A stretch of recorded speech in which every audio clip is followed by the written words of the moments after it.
Oi, oi, pessoal, vamos entrando, estamos ao vivo aqui. Aqui é a Day Ribeiro, engenheiro ambiental do Instituto Arapoti. E a live de hoje é com Paulo Mello, que deve estar entrando daqui uns minutinhos. E a gente vai falar sobre como fazer da compostagem uma economia circular. É o tema de hoje. Daqui a pouquinho o Paulo Mello está entrando. O Paulo Mello é fundador do Instituto Ecozinha. Ele acabou de entrar, eu vou convidá-lo aqui.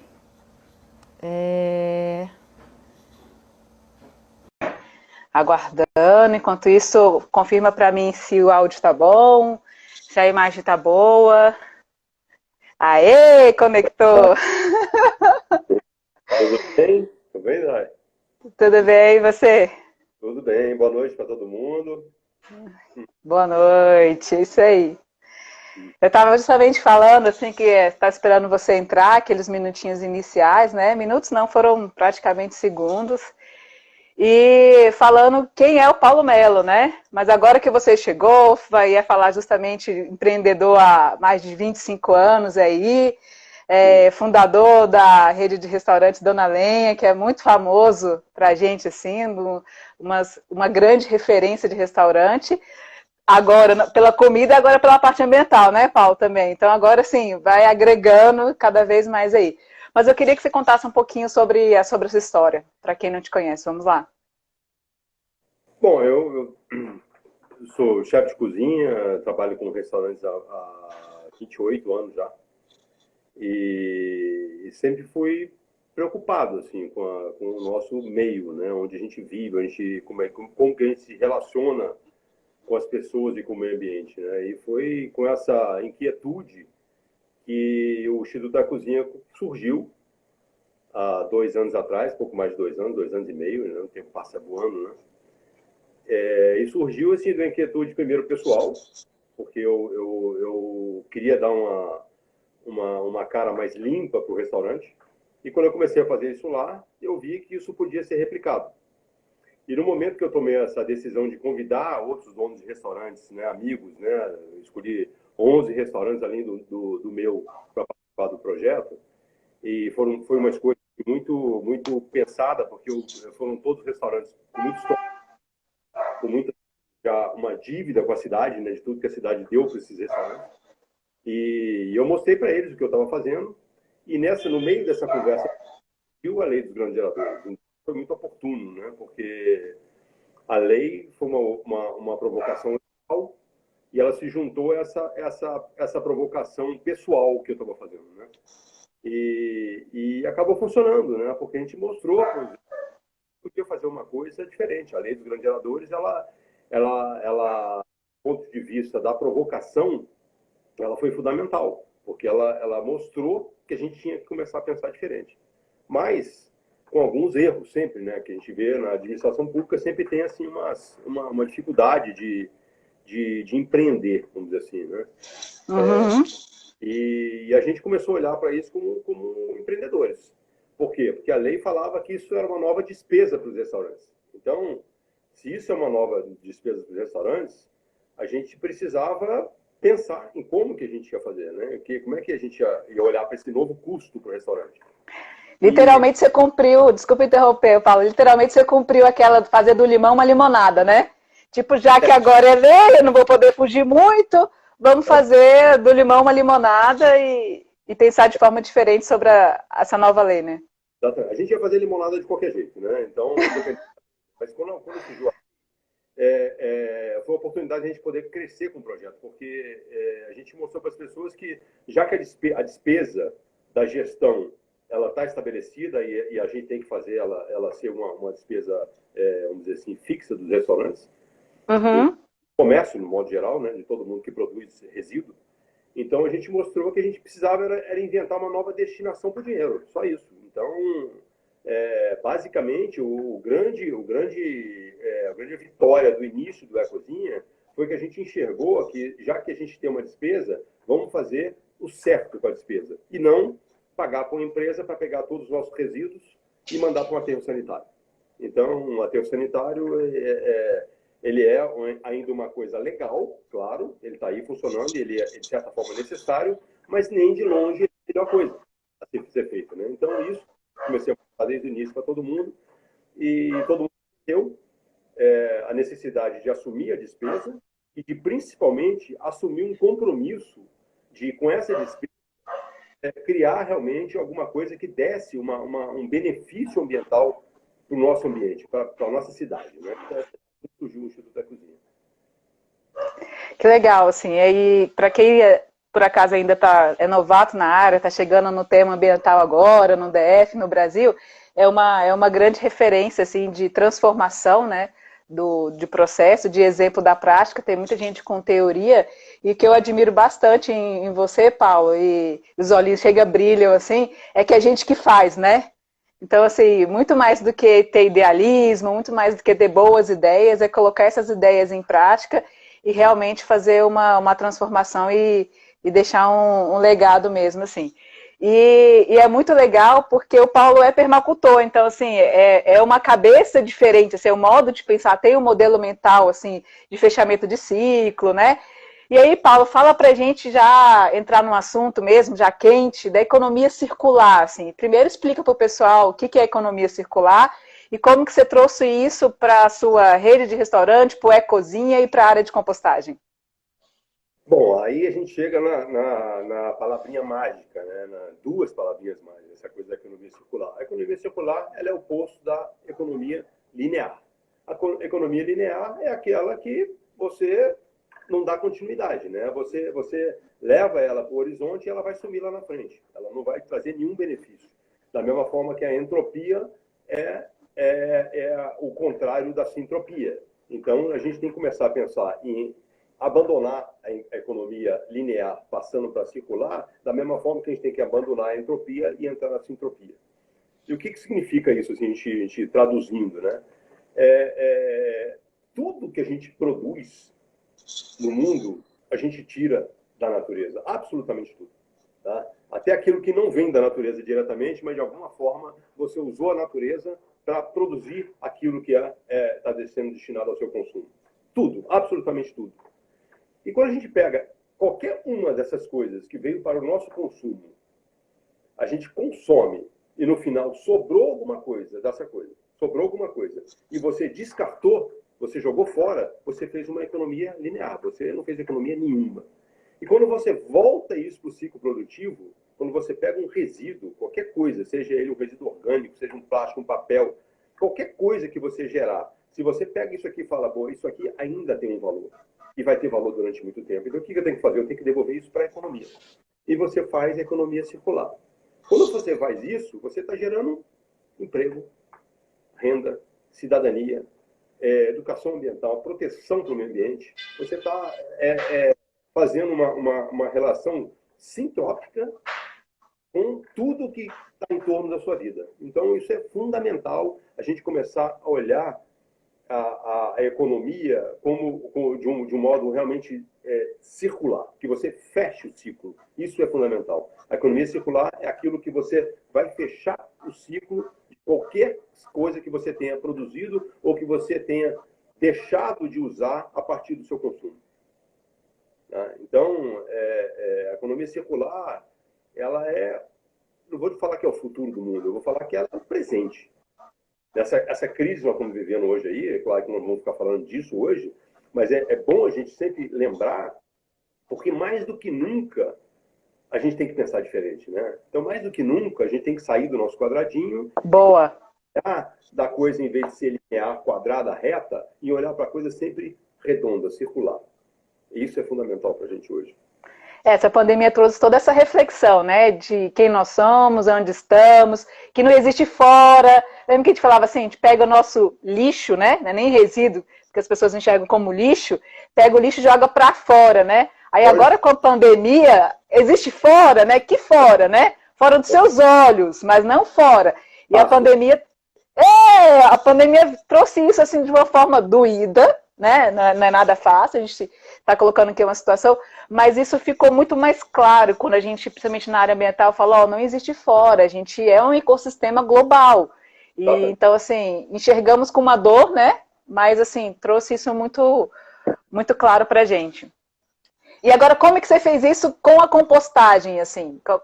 Como é que você usou isso para ser o circular, assim? Fala como é que é a estrutura da cozinha, como é que acontece essa parte da compostagem lá? Bom, aí a gente entrando agora já diretamente no assunto gestão de resíduos, né? E para que a gente entre na economia circular, o que a gente faz, né? Foi o que eu fiz no restaurante, é o que todo mundo tem que fazer e é o que manda, vamos dizer assim, a Política Nacional de Resíduos Sólidos. E é o que 95% do mundo desenvolvido está fazendo ou está buscando fazer. Que é, você tem que fazer o quê? Pegar o seu resíduo e separar o resíduo. Você não pode simplesmente fazer o que a gente fez a vida inteira. Você tem uma lixeira dentro da cozinha, ou no seu escritório, na sua empresa, e tudo que você gera, você joga lá dentro. Então, se você jogou lá dentro, você misturou tudo. Se você misturou tudo, você não deu valor a nada. Então, a primeira coisa é o quê? É separar os resíduos. E quando você faz isso, quando você faz isso que a gente chama de segregação, a gente descobre uma coisa a partir da qualificação e da quantificação. Qualificação é quando você separa e dá valor. A quantificação é quando você soma o que tem lá dentro. Beleza. Quando você faz isso, a primeira coisa que você descobre é o quê? Que metade do resíduo orgânico que cada pessoa física gera no Brasil hoje, não estou falando de empresa, pessoa física, cada um, 50% é resíduo orgânico, é resto de comida, é resto de alimento, é resto de folha, planta e o que for. É aquilo que vem diretamente da natureza. Quando a gente fala de restaurante, esse número sobe para 60%, podendo chegar até 70% quando é, por exemplo, um self-service, um serviço de buffet, alguma coisa desse tipo. Então, você vê que quando a gente fala de reciclagem, para cada 10 pessoas, já fiz isso muito, essa pesquisa, para cada 10 pessoas que você fala assim, qual a primeira palavra que vem na sua cabeça quando você fala reciclagem? Um responde papel, outro plástico, outro metal, todo mundo fala tudo isso aí. E ninguém fala do resíduo orgânico, ninguém fala de comida. E a gente sabe que isso representa 50% ou 60% do que você produziu. Isso é uma coisa falando do quantitativo. Aí a gente passa a falar do qualitativo. Então vamos começar a falar do qualitativo pelo lado primeiro negativo. Esse quantitativo, né, para cada tonelada de resíduo, se a gente está falando de 600 quilos de resíduo orgânico, esse resíduo orgânico é que polui o meio ambiente. Quando a gente vê uma lixeira na rua, a gente vê rato, barata, ela não está lá comendo plástico, não está comendo papel, não está comendo metal, ela está lá comendo a comida que está lá dentro, porque ela está misturada. Quando esse resíduo orgânico vai para um aterro sanitário, é lá que ele vai produzir chorume, gás metano, que é 25 vezes mais poluente que o CO2. Então, todo esse problema causado por lixões e aterro sanitário também é causado pela comida. Tá? Então, negativo do quantitativo que descobre quando a gente separa o resíduo. Agora, vamos falar o lado positivo. Você quantificou e você qualificou. Separou o resíduo orgânico. Beleza. Se eu tiro ele desse ciclo do lixo e devolvo ele para o ciclo do alimento, tá? O que eu faço? Como é que eu devolvo ele para o ciclo do alimento? Eu levo ele para fazer a compostagem.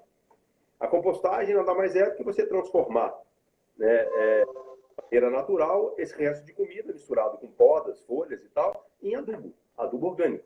O que esse adubo orgânico vai produzir? Novas plantas. O que a planta faz no meio ambiente? Sequestra CO2 e produz alimento saudável. Então ela vai fazer o oposto do que faria lá no aterro sanitário. Então o ganho é gigantesco do ponto de vista ambiental. E esse ganho, Paulo, é muito legal você falar isso, porque quando a gente fala assim, tem uma frase que se a gente recicla e composta, resolvendo em média 80% do problema ambiental de resíduos.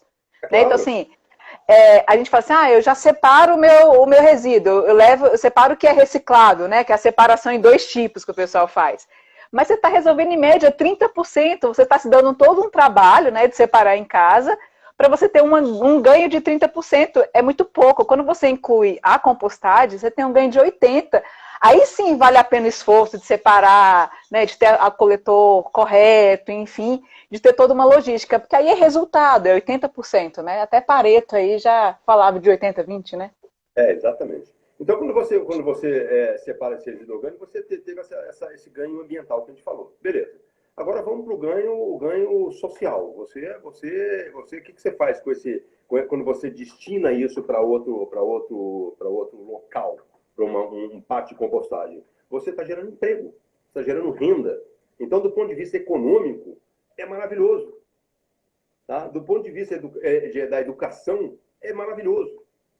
E quando você consegue fazer tudo isso, quando você consegue tirar o seu resíduo orgânico e devolver ele para o ciclo do alimento, tira do ciclo do lixo, devolve para o ciclo do alimento, você tem todos esses ganhos econômicos, sociais, ambientais, tudo isso. Beleza, você fez isso. Então você resolveu 50% a 60% dos resíduos.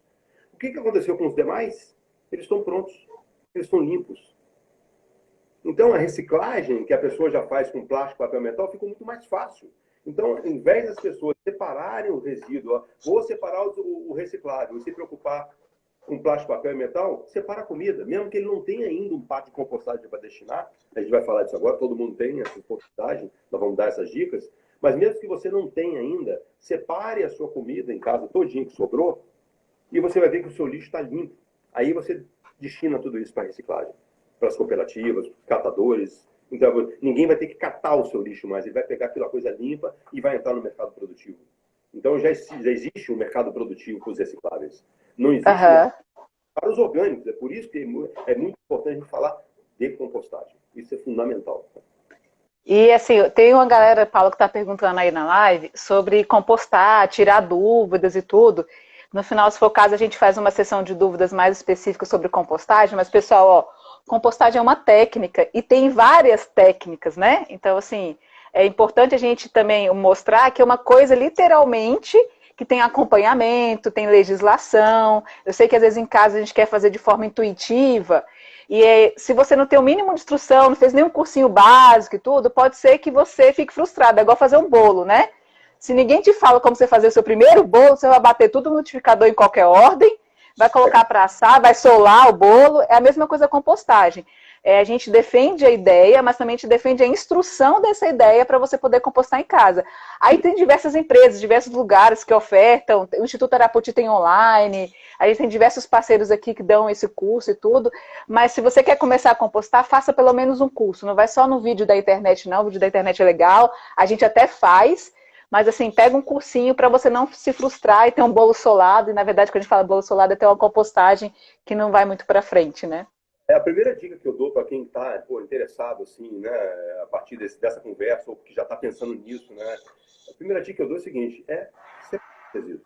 Que você primeiro precisa entender o que é o seu resíduo orgânico, o quanto você gera e o que você gera lá dentro. Né?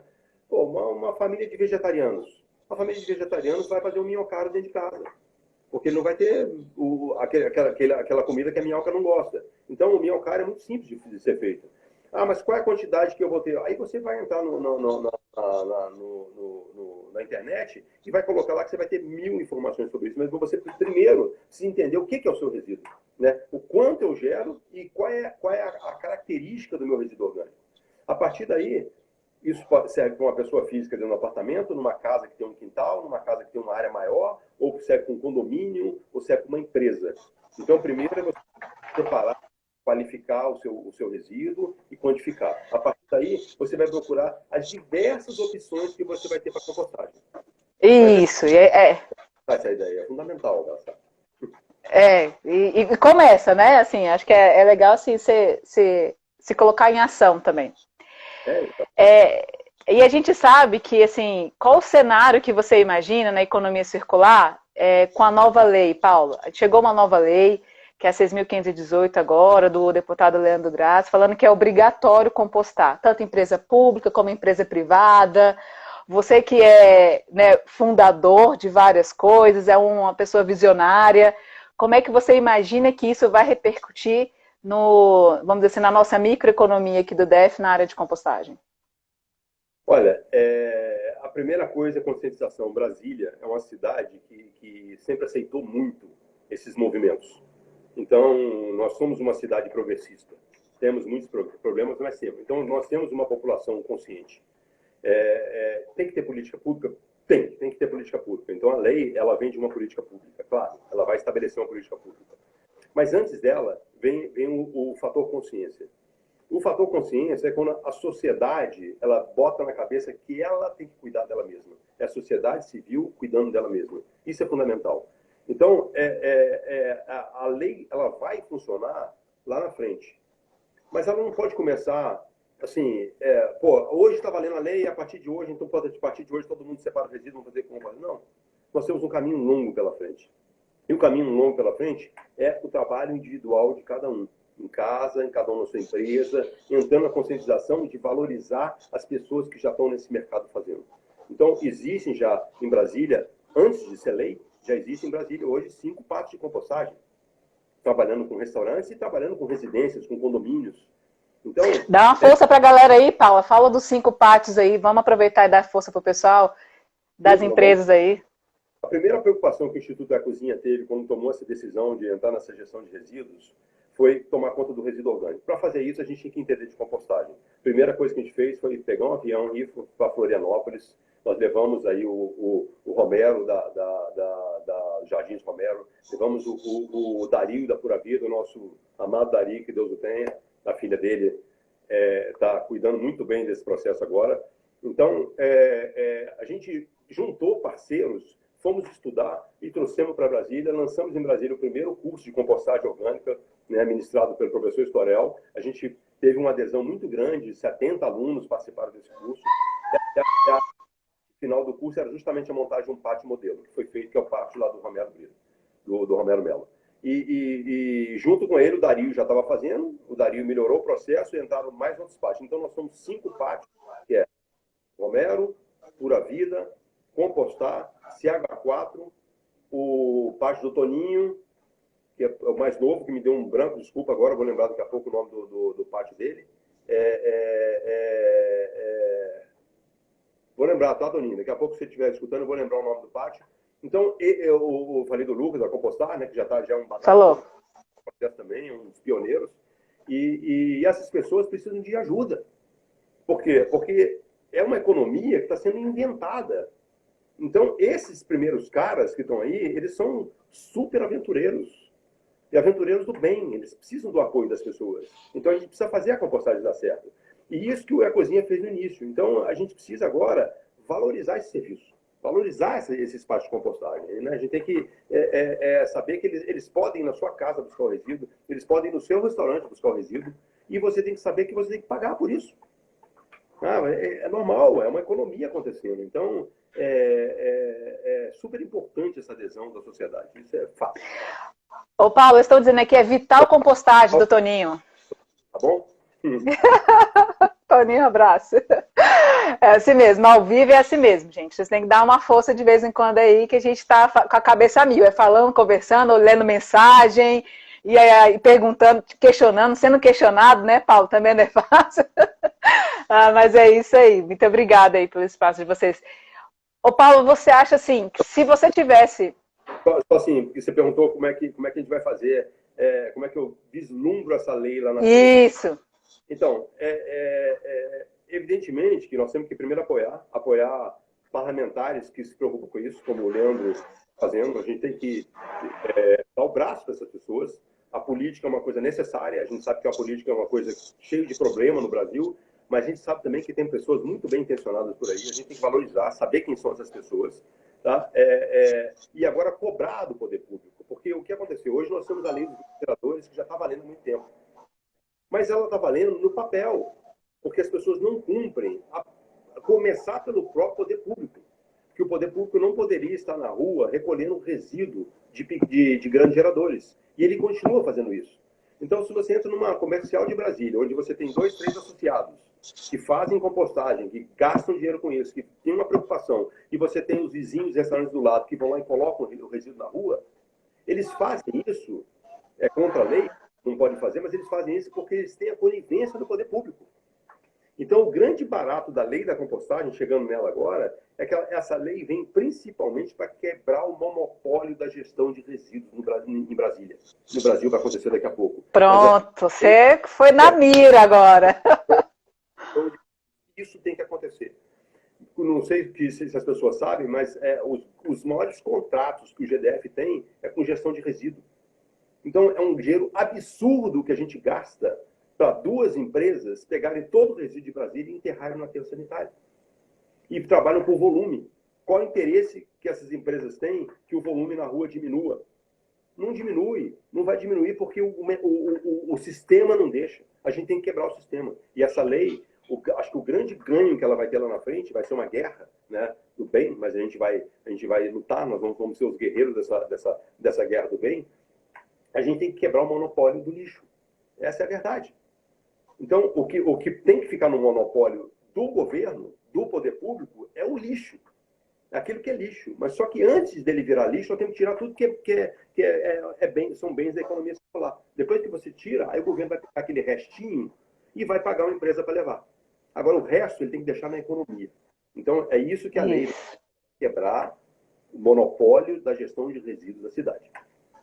E a gente sabe que a logística é uma das coisas mais caras na parte de resíduos, então a compostagem, o que a gente sempre apoia é uma descentralização, né? E não uma centralização, igual hoje a gente tem uma centralização, coleta tudo, centraliza e vai pro aterro, né? Em geral, falando. Claro que tem a galera da reciclagem, tudo, mas a grande maioria está sendo assim.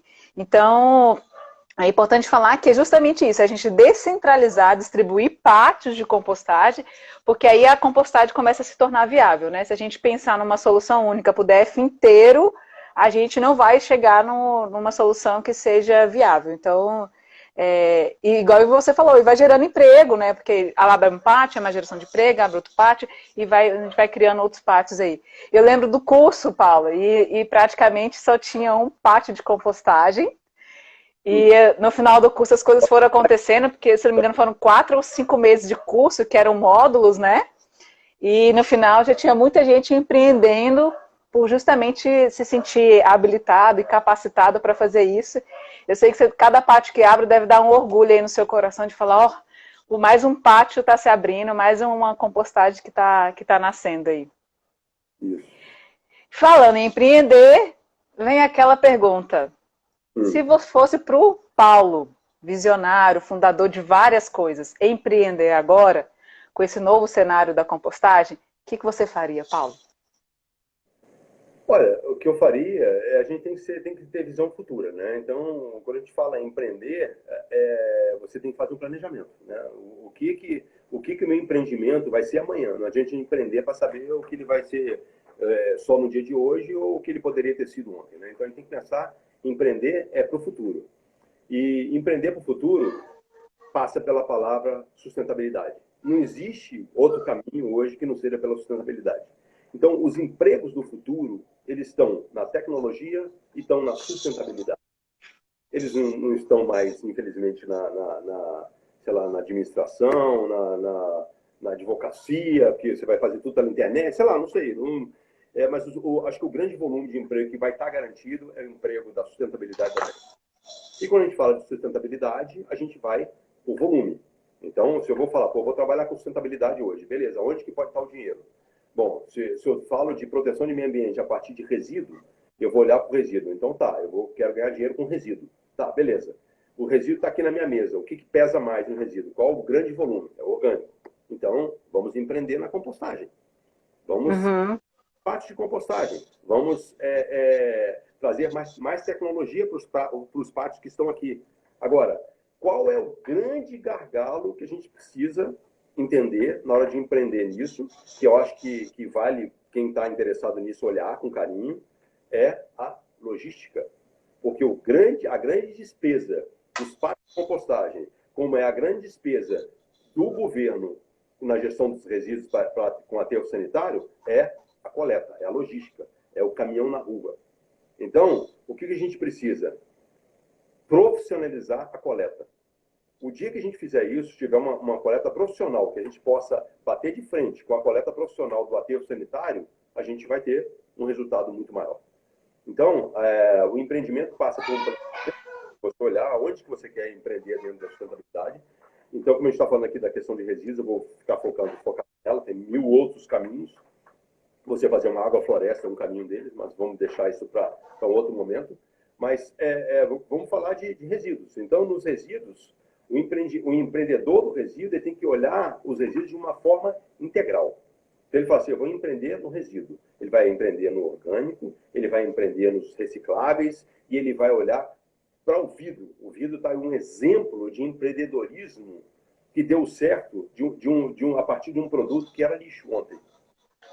Vidro é uma coisa infinitamente reciclável, com tecnologias consagradas, implantadas. A gente não tem espaço mas hoje nós temos logística, e foi aí que onde o pessoal da agroambiental deu o salto certo.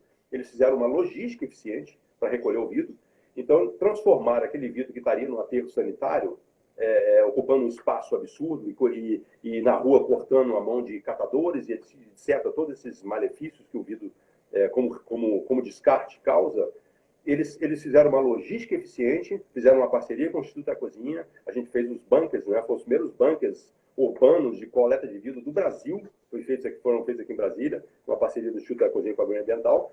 Isso deu tão certo que o Instituto da Cozinha virou um pedacinho só da agroambiental hoje, na coleta do vidro. Né? Eles têm muito vidro sendo coletado porque eles investiram de maneira empreendedora, com um planejamento muito focado em logística.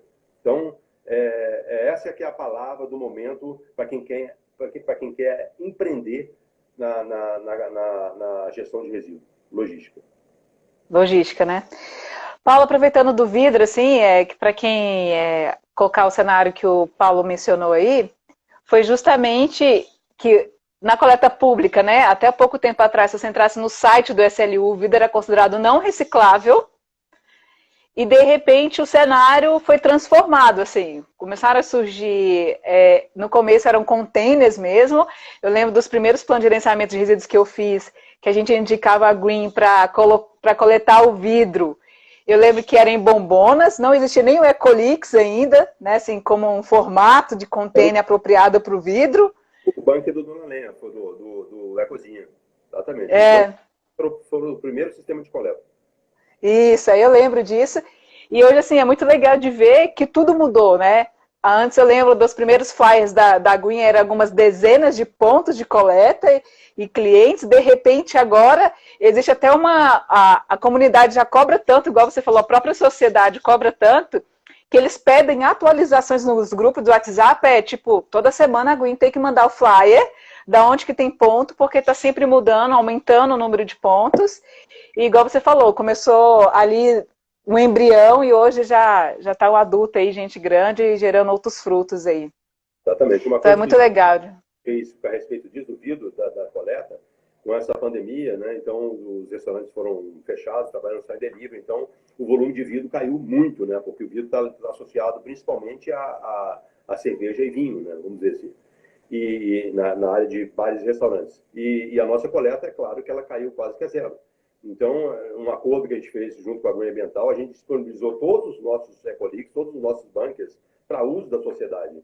Então, eles não estavam antes para uso porque é um serviço pago, né? Sempre foi o nosso desejo de levar essa coleta a um ponto que não precisasse mais ser pago e que pudesse ser aberto para todo mundo.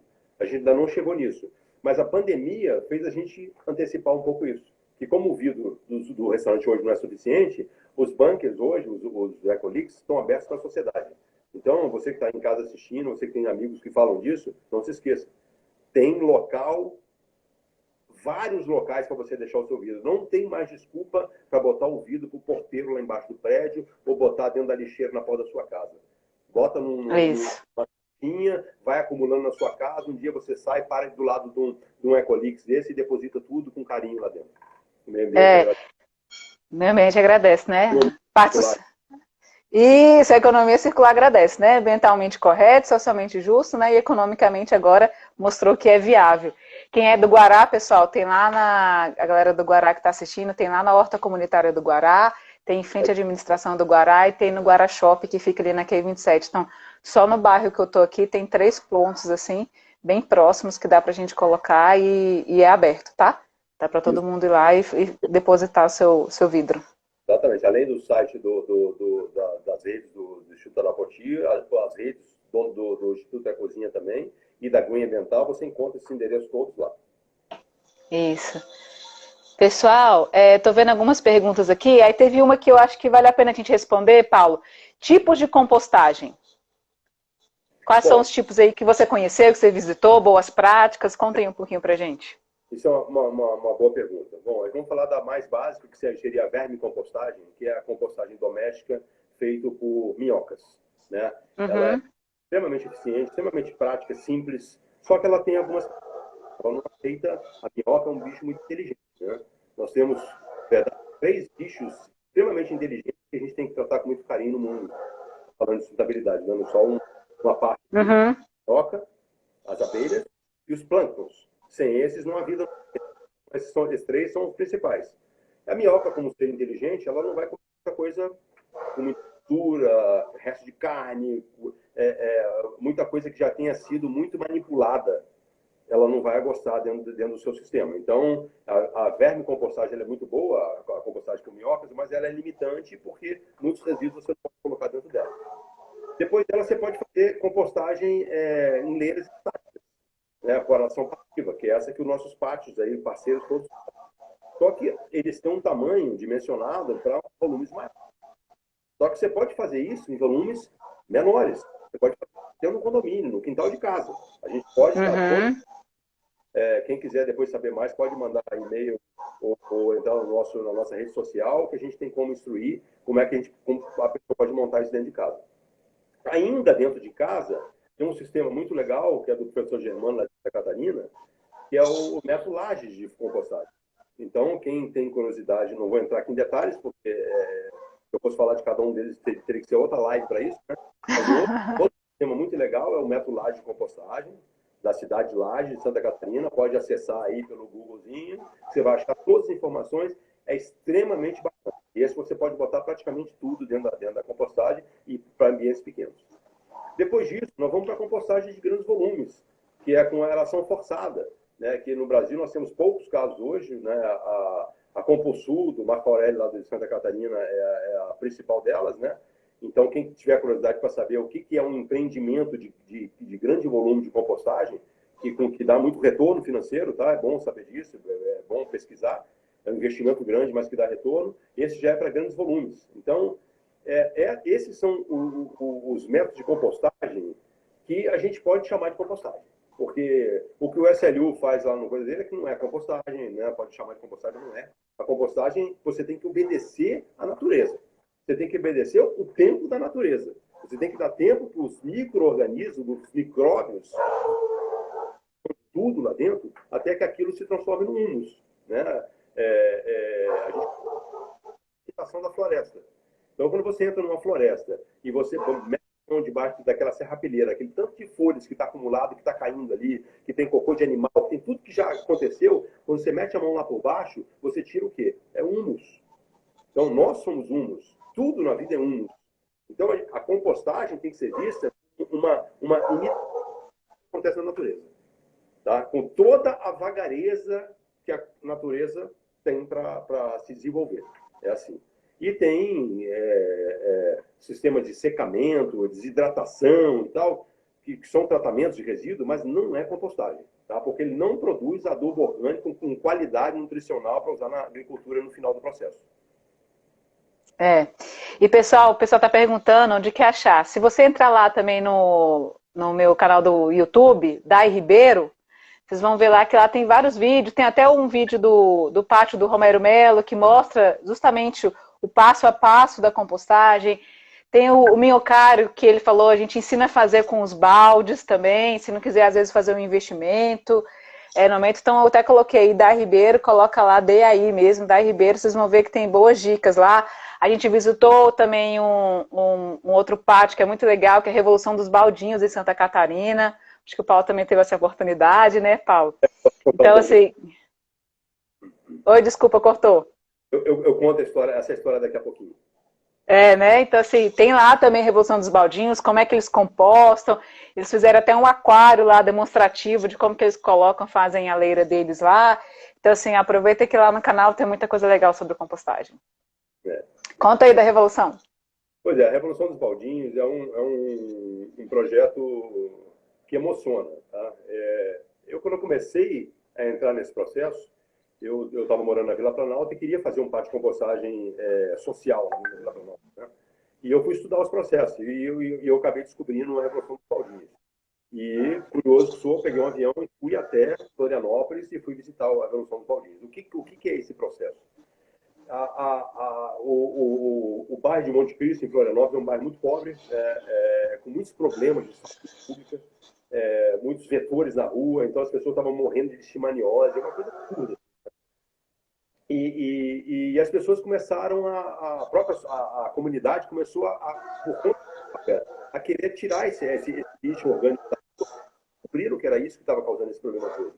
E a Universidade Federal de Santa Catarina apoiou essa comunidade e fizeram o primeiro pacto de compostagem comunitária, que é exatamente essa compostagem termofílica, orgânica, muito bem feitinha. E isso modificou a vida do bairro. Foi assim, um ganho maravilhoso. Esse projeto ele foi premiado no exterior, no Brasil, ele é super premiado. Então, vale aí para quem tiver curiosidade, acesse aí no Google também, Revolução dos Baldinhos, que deu início a todo o processo de compostagem no Brasil.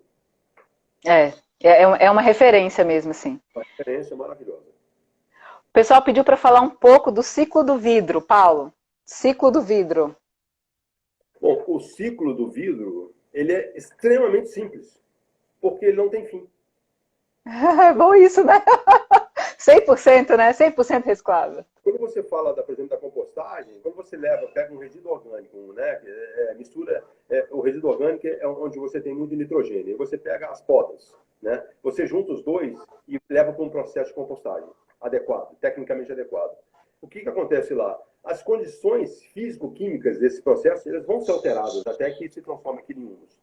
No vidro, não. O que é o vidro? O vidro é basicamente areia sílica, né? São 4 minerais que você junta, joga aquilo num forno muito aquecido, por 2.000 graus, lá, uma coisa absurda, transforma aquilo em estado líquido, você bota em moldes e faz um vidro. Então o vidro nada mais é do que areia. Então ele não sofreu nenhuma interferência química nesse processo. A hora que você pega um vidro e quebra ele, moe ele, o que ele se transformou de novo? Em nova areia, novo minério. Você devolve ele para a fábrica faz igualzinho. Derrete e faz um novo vidro. Qual que é o grande ganho disso aí? Um dos grandes ganhos. Nesse segundo processo, o processo de fusão que acontece na primeira fabricação do vidro a partir da areia, ele gasta um absurdo de energia. No segundo, você já não gasta essa energia toda. Tá? Então, esse é um ponto. O outro, você não vai pegar areia de novo na natureza. Você não vai fazer buracos na natureza para fabricar uma garrafinha de long neck. Então, o ciclo do vidro, ele é facilmente transformado em economia circular. Basta pegar, separar e botar no lugar certo. Vai vir alguém, como a Green Ambiental, e daqui a pouco vão surgir outros, né? E vão pegar isso aqui e devolver para a fábrica. Isso. Agora, vale uma provocação dentro do ciclo do vidro. Onde está a Ambev? Onde está a Coca-Cola? Onde está a Antártica? Sei lá, todas essas fabricantes de bebidas no Brasil que não se movem para fazer uma logística reversa. Então, quem tem logística reversa somos nós. É o Instituto Ecozinha, é a Green Ambiental, são os restaurantes, é a única logística reversa de vidro que nós estamos fazendo aqui em Brasília. Não existe logística reversa. Então, as grandes empresas, se elas querem ficar fora disso, no mínimo, elas tinham que chegar para projetos como esse e investir nesses projetos. Elas tinham que chegar para uma agroambiental e investir na agroambiental. Investir em projetos como o Instituto Alapoti, o Instituto da Cozinha e mil outros que tem no Brasil querendo fazer um trabalho ambiental bonito e tem que participar disso. Porque eles são os grandes produtores disso. Então eles pegam uma garrafinha de long neck, botam na porta do restaurante, fecha a porta e vai embora. Qual a dificuldade de levar essa garrafa de volta? Sempre foi assim. Então, por que a long neck disparou no Brasil? No mundo também, mas aqui no Brasil, só que no mundo é muito caro. Você vai comprar um long neck lá fora, é muito caro, porque está embutido o custo ambiental da reciclagem da garrafa. Aqui não. Por que ela é barata? Porque o cara joga ela fora. Ele joga ela fora, então ele não tem mais nada a ver com aquilo. Se ele tiver que pegar essa garrafa e fazer a logística de retorno, tá? Ele vai achar que ele acha que vai encarecer o processo de produção dele. Vai encarecer. Bota alguém para pagar. Mas o que não pode é fechar o olho, virar as costas, como a Ambev faz, como a Coca-Cola faz, como todo mundo faz, e não reciclar o vidro que eles botam no mercado. Isso é absurdo demais, né? Tá? Isso tem que ser feito. Então a gente tem que começar, o nosso consumidor tem que começar a olhar quem que está fazendo a coisa certa e comprar de quem está fazendo a coisa certa. O dia que a gente começar a fazer isso, vai doer no bolso deles. É que a gente fala, né? A gente tem que ser um consumidor consciente. E às vezes a gente precisa tomar algumas decisões e dar preferência para empresas que trabalham da forma correta, que pensam na parte social, na parte ambiental, e começar a ter esses olhos mesmo, porque a gente tem um grande poder de decisão que muitas vezes a gente se omite nesse assunto e acha que deixa rolar. Literalmente é assim, né? Tipo, deixa rolar. E a gente pode fazer muita diferença, assim. Não é difícil, por exemplo, na área de pneus tem a Reciclanip, que faz a logística reversa de pneus. Na área de lâmpadas, a gente pode citar, tem a Reciclos. Ou seja, cada setor já elegeu sua entidade, né, para fazer sua logística reversa. E a gente precisa começar a falar sobre isso e cobrar sobre isso. E que aí vem a logística reversa, porque nós somos ouvidos desde que a gente seja unidos, né? Juntos somos mais fortes. Então, se a gente se unir para falar desse assunto e tocar nesse assunto, eu tenho certeza que essas empresas vão abrir o olho e ver realmente, enxergar a importância e fazer dessa ideia uma prática, uma realidade. Exatamente. Eu acho que a pandemia ela vem para trazer essa consciência para todo mundo, né? Eu acho que a oportunidade de todo mundo hoje repensar o modo de consumir, de viver, a gente está tendo essa oportunidade, né? Acho que esse vai ser, se a gente pode falar de bom legado, né, numa crise dessa, mas eu sou incorrigivelmente otimista. Então, eu acho que o otimismo ele tem que estar acima de tudo. Eu acho que vai vir aí um novo modo de pensar. Então, as pessoas vão ter que valorizar empresas que praticam os serviços de consciência. Tá? E quer ver um exemplo bem típico disso? Passou da hora da gente se preocupar com o pequeno produtor, do pequeno comerciante, o pequeno lojista. Para que a gente vai comprar em supermercados se a gente tem mercados pequenos ainda sobrevivendo e esses que vão precisar de ajuda nesse momento? Então, esses mercadinhos é que fazem a coisa acontecer, esses que dão emprego. Os grandes mercados, os grandes produtores vão continuar acontecendo, vão continuar no mundo. É claro que eles vão estar aí. Mas nós, como sociedade, cada vez mais, isso não tem volta, isso vai acontecer, queira ou não queira, nós vamos cada vez mais buscar pequenos produtores, pequenos comerciantes, pequenos fabricantes. É isso que a gente tem que fazer. Esse é um novo modo de pensar, esse é o novo normal, como todo mundo está dizendo que vai acontecer daqui a pouco. É isso aí. Paula, a gente tem mais alguns minutinhos, então fica à vontade para você comentar alguma coisa que você ainda queira, de fazer uma despedida, agradecer algumas pessoas, fica à vontade. A gente só tem mais alguns minutinhos aí. Bom, primeira coisa, fique em casa. Proteja, porque a coisa é muito séria mesmo. Tá? Eu sou dono de restaurante, estou tendo um prejuízo gigantesco. Muitos colegas estão tendo prejuízo gigantesco. Muitos colegas não têm estrutura, de repente, que o meu restaurante já tem, por já ter 23 anos de mercado. Então, a gente consegue levar de alguma forma. Muitos não vão conseguir levar. Tá? Mas não é o importante agora. O importante agora é a preservação de vida. Então, esse é o recado que eu dou. E quando a gente fala em preservação de vida, voltando para o nosso assunto, a gente fala em regeneração. Então, para falar em regeneração, o que a gente pensa? O solo. O solo precisa ser regenerado para a vida ser regenerada. Então, nesse novo pensar nosso, fechando você por esse convite para fazer isso aí, é a gente pensar em regenerar a nossa vida. Para regenerar a nossa vida, nós temos que regenerar primeiramente o nosso pensamento e o nosso solo. Da onde vem o nosso alimento? Postagem. É isso aí. Então tem uma galera para a gente agradecer, todos os pátios de compostagem, o Paulo já citou um a um. Muito obrigada, né? A gente está aproveitando como Instituto Araputi para movimentar o assunto, para colocar em tema, porque é muito importante mesmo, a gente acredita na sustentabilidade, e quem acredita na sustentabilidade tem que acreditar na compostagem, porque é igual o Paulo, a gente conversou ao longo dessa live. Obrigada, Paulo, pela sua presença, obrigada por topar esse desafio, da gente estar divulgando, né? Que a gente sabe que realmente é um assunto que todo mundo tem curiosidade, às vezes para algumas pessoas é um assunto novo, e a gente que tem experiência, que já está lidando com esse mercado, precisa realmente divulgar essa ideia para ser uma coisa comum, né? A gente falar em casa, compostar, ser uma coisa comum. Graças a Deus, até compartilhar com vocês. Meu filho, ai que bonitinho, vamos compostar e levando de cheirinha lá, que a gente está testando, Paulo. Aqui em casa, o método Lages que você comentou. Então, assim, a gente já faz o minhocário, a gente já tem composteira em bombonas, né? Então, eu gosto dessa área, eu sou engenheiro ambiental, então eu fico testando tudo, não só falar e ensinar pela teoria, pelo que a gente leu, mas não, eu pratiquei, as dificuldades são essas, os benefícios são esses, então a gente está testando o método LADE, o próximo teste é o método Takakura também, que é outro método que é de compostagem doméstica, então a gente está fazendo grandes testes, e é muito legal quando a gente traz para dentro de casa, que a gente tem uma esperança realmente de um mundo novo, um mundo melhor, um mundo mais consciente, e se todo mundo levar e tomar atitude para dentro da nossa casa, a gente está falando de educação. E sem educação não tem como a gente falar de evolução, assim, então é uma coisa que a gente trabalha. E agradeço o Instituto Araputi, né, também a gente tem que agradecer, porque é ele que está ajudando a fazer todo esse movimento, é um instituto especializado em implantação da sustentabilidade em todos os eixos, na parte de resíduos, na parte de qualidade de vida, de efluente, de energia limpa, de água, os seus reusos, a gente implanta em escola, condomínios e bairros, então esse é o nosso maior motivo.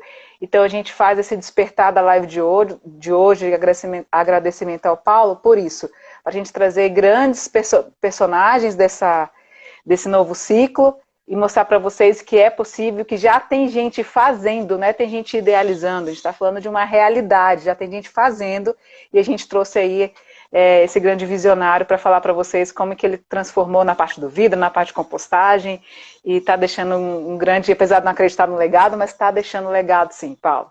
Não adianta não, um bom legado. Eu um agradecimento, assim, algumas palavras tem que dar aqui, ó. Antônio Storel, ao Ian, do Instituto da Cozinha, as duas meninas, a Natália, que estão, né, ajudando a gente demais aí. Quem mais? Os patos de compostagem, ao João da UECO, que é parceiro desde sempre, os restaurantes parceiros, todos associados, os fundadores com a gente. Sem eles eu não tinha feito nada disso. Quem mais? O deputado Leandro Graça, pela sua militância, super importante. Quem mais? O Instituto Arapoti, você, que é militante, que foi uma das participantes do nosso curso de compostagem. Então, muito obrigado a todos vocês. Eu não sei, eu tinha que agradecer tanta gente aqui, mas fica aí o agradecimento de coração para todo mundo que está acreditando no que a gente está fazendo. É isso mesmo, pessoal. Então, vou me despedir. Um grande abraço para todos aí. E só para falar que a próxima live, hoje a gente trouxe um grande convidado, agora a gente vai trazer o SLU, que vocês tanto pediram.